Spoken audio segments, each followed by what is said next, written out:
మన ఇల్లు హరిబిందికి ఆర్డర్స్ ఎక్కడెక్కడి నుంచి వచ్చినాయి చెప్తావా? చెప్తాను. ఫస్ట్ చూపిస్తా, తర్వాత చెప్పండి చూపిస్తారా? ఇదిగో శాంతి గారు కొండపల్లి అండ్ భాగ్యశ్రీ గారు గోరెంట్ల అండ్ ఇదిగోండి గుంటూరు ఆర్టీసీ కాలనీ నుంచి ఒక ఆర్డర్ వచ్చింది. అండ్ ఇదిగోండి ఈ నెంబర్, ఇది బాపట్లకి వెళ్తామన్నమాట, డిటిడిఎస్ లో వెయ్యాలి. అండ్ ఇక్కడ గోరెంట్ల నుంచి ఇంకొక ఆర్డర్ వచ్చింది. అండ్ ఇదైతే గుంటూరు నుంచి వచ్చింది. అండ్ ఇది ఝాన్సీ గారు గుంటూరు నుంచి వచ్చారు. అండ్ ఇదైతే మాత్రం ఇదిగోండి శైలు తన్నీరు గారు గుంటూరు నుంచి అండ్ నాయుడు గారు గోరంట్ల నుంచి.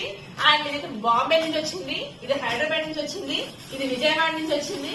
అండ్ ఇదైతే మాత్రం చుట్టుగుంటూరు నుంచి వచ్చిందండి. ఇవి నాకు ఈ రోజు వచ్చిన ఆర్డర్స్. మీరే ఎవరైనా ఆర్డర్ చేయకపోతే తప్పకుండా మీరు ఫాస్ట్ స్క్రీన్ పై నెంబర్స్ కి మెసేజ్ చేయండి, మెనూ సెండ్ చేస్తారు. బెస్ట్ క్వాలిటీ ప్రొడక్ట్స్ యూజ్ చేస్తూ హైజీన్ గా మెయింటైన్ చేస్తూ రీజనబుల్ ప్రైస్ లో అందించే ఏకైక స్టోర్ మన ఇల్లు హరిలు traditional home foods. Enjoy the taste of quality. Thank you so much. ఈ వీడియో మాత్రం లైక్ చేయండి.